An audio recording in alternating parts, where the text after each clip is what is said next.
안녕하세요. 신한성 부동산 대표 공인중개사 우종석입니다. 최근에도 용인 남사 이동읍의 국가 반도체 클러스로 지정되면서 이제 최근에 토지거래 허가구역을 묶였고, 반대로 용인 원삼 배감이 토지거래 허가구역에서 풀렸습니다.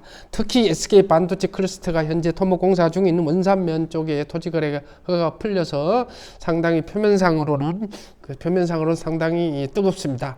그러나 자세히 보면은 원삼 SK 반도체 클러스터가 지정된 될 때가 2019년도입니다. 4년 동안 토지거래 허가구역을 묶였다가 이번에 풀렸는데, 그 얘기는 4년 넘게 토지 거래 가격이 상당히 거래는 많지 않았지만은 실수요자만 거래됐지만은 묶였을 때 값이 엄청 올랐습니다.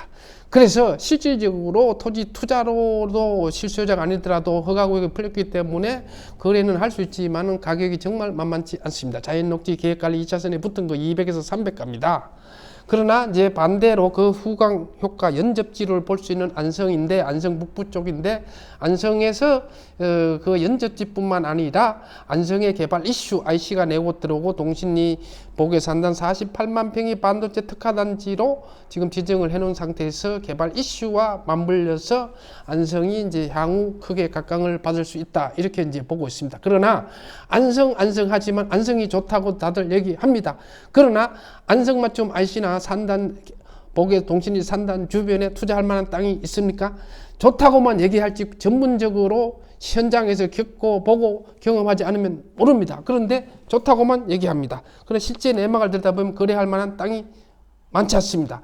땅이 없어서 없는 게 아니고 실제로 허가가 잘 안 납니다. 이런 부분을 세세하게 말씀을 현장에서 보고 듣고 느낀 것을 오늘은 말씀드리면서, 이런 토지 투자는 가급적이면 피하든지 조심해라, 유의해라는 측면에서 말씀을 드리겠습니다. 먼저 안성시 도시계획법상 도시지역은 이 빨간 부분입니다. 도시계획법상 도시지역이라는 것은 도시를 효율적이고 체계적으로 관리하기 위해서 지정한 곳입니다. 이 부분의 땅값이 아무래도 비싸겠죠. 여기도 안성입니다. 양성이고 고삼이고 삼죽 이런 데는 도시계획법상 도시지역은 아닙니다. 건강면도 대부분, 홍도읍도 이런 쪽도 마찬가지입니다. 그래서 여기가 이제 안성맞춤 IC 공사하는 데고, 여기 복에 산다는 쪽인데, 그래서 어떤 분들은 도시지역만 찾는 분들도 있습니다. 도시계획법상 당연히 이런 도시지역이 아닌 지역보다는 땅값이 훨씬 더 비싸죠. 자, 그래서 여기가 이제 안성맞춤 IC가 공사하는 데고요. 아시다시피 복의 동신리 산단이 이제 지금 승인을 기다리고 있고, 이 주변이 이제 자연녹지입니다. 자연녹지에 투자를 하라고 제가 얘기를 했습니다. 그런데 이 애석하게도 복의 산단이 이 당초 농지만 들어갈 줄 알았는데 여기에 자연녹지까지 포함이 돼서 약 3분의 1 정도 자연녹지가 들어가게 됐죠. 그래서 이 부분의 땅을 산 사람들이 몇 분 다녀가신데 지금 상당히 투자의 효과가 나올지 의문입니다. 쉽게 하면 수용되는 지역에 땅을 사신 분들이죠. 그래서 이런 부분들을 잘 새겨서 투자에 들어가셔야 되겠습니다. 그래서 자, 안성맞춤 IC가 지금 크게 공사 중인데 IC 주변 좋습니다. 그러나 여기는 복에 산단 들어오는 데고, 여기가 이제 자연녹지 부분, 이런 데가 투자가 들어가야 될 부분인데, 또 종합운동장 사거리로부터 가까운 데는 아시다시피 역사환경문화재 보존지역 300m 이내에서는 그 토지 거래 자체가 안 되는 건 아니고 문화재위원회 심의를 맡아야 됩니다. 그렇기 때문에 실질적으로 제한이 있기 때문에 이 부분, 빨간 부분에도 들어가기가 어렵습니다. 거래가 안 되는 건 아니지만은, 그래서 문화재 보존지역은 국가문화재는 500m고요. 경기도 지정문화재는 300m 이내의 지역에서는 지자체에 사전 검토를 해야 됩니다. 사전 검토, 시간, 돈, 절차 까다롭습니다. 물론 주택이나 이런 것들은 뭐 그렇게 까다롭지 않게 실제 지은 지역도 있습니다. 문화재 보존 지역인데, 그러나 어떤 고층 건물을 짓거나 이런 경우는 상당히 어렵다고 봐야 됩니다. 그래서 투자하는데 유의를 하셔야 되는 지역입니다.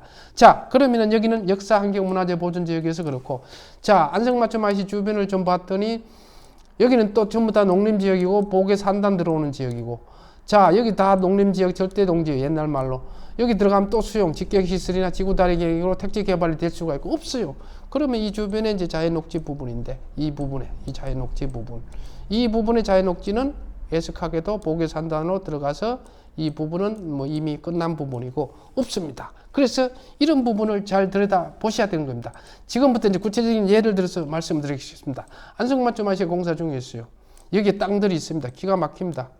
예, 여기에 뭐 지주들은 조금 이해관계가 충돌될 수 있지만은 이런 땅들이 주택은 지을 수 있지만은 여기 38 국도 진출업에 출입이 안 됩니다. 교통 방해가 돼가 충돌이 일어나기 때문에 진출 허가가 안 납니다. 다음 허가를 내려면 뒤에 이면도로 이쪽으로 다니는 걸로 해서 허가를 낼 수 있지만 앞으로는 못 다닙니다. 허가를 안 내줍니다. 이 국토관리 수원 국토유지관리사무소 국토관리실에서 허가를 내주는데 이 부분은 안성시 관할이 아니고 그렇기 때문에 이런 부분들은 잘 눈여겨보셔야 되는데도 불구하고 무조건 좋다고 얘기합니다. IC 최고 가까우니까 여기에 허가를 눈여겨보셔야 된다. 그런 부분이고 또 하나 또 예를 들면 여기는 이제 안성종합 여기는 문화재 보존 지역이고요. 여기가 종합운동장 사거리인데 저 운동장 사거리 어느 것이나 사거리로부터는 이격 거리가 있습니다. 건축 허가가 잘 안 나옵니다.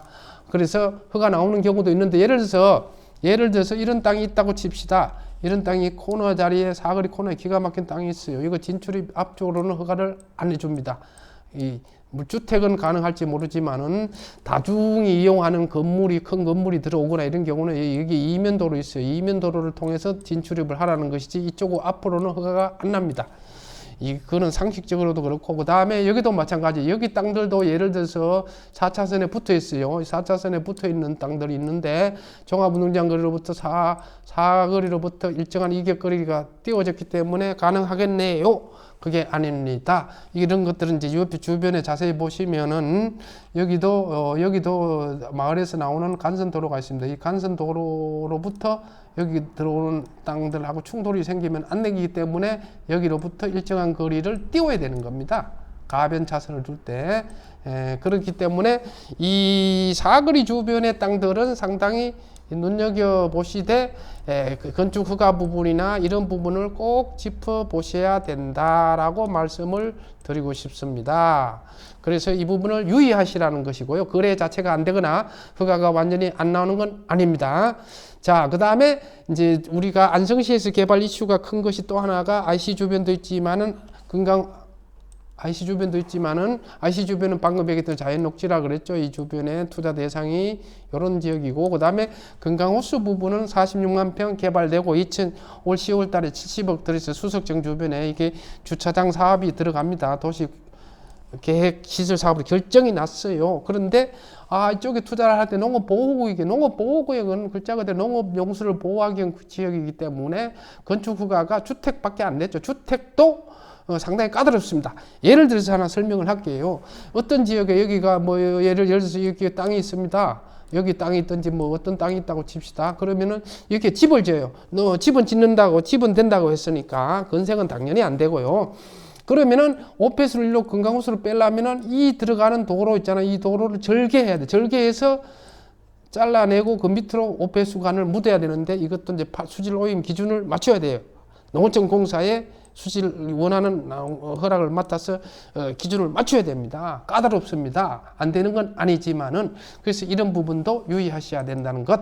그 다음에 주변에 그 임야가 많던데 임야 좀 개발하면 안 되나요? 이 부분이 다 임업용 산지입니다. 임업용 산지는 글자 그대로 임산물을 관리하기 위해서 쓰는 산지입니다. 임업용 산지 같은 경우에는 임산물을 관리하기 위한 산지이기 때문에 그런데 임업용 산지 이것도 임업용 산지인데 봤더니 거기 뭐 다 까놨던데요. 공사하고 있던데요. 거기 뭐 개발 안 된다 그래도 되네요. 그게 아니고요.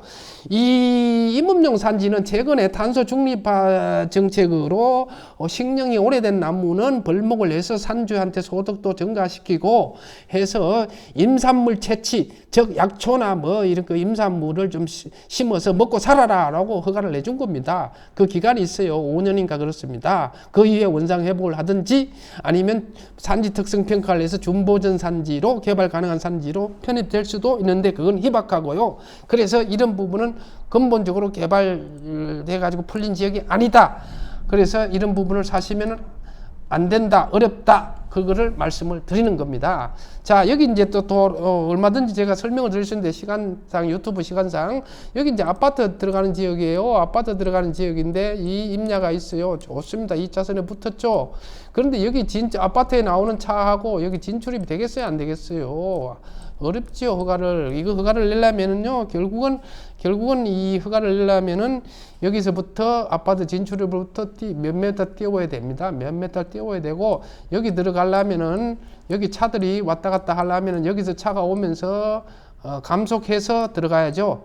속도를 줄여서 들어가는 거리, 그 다음에 또 나올 때는 나와서 다시 엑셀을 밟아서, 이 합류하는 거리 해서 이금에도 줄잡아 한 100m는 넘어요. 이게 그 규격이 있어요. 이건 이제 물론 지구 단위 계획일 때만 되는 겁니다.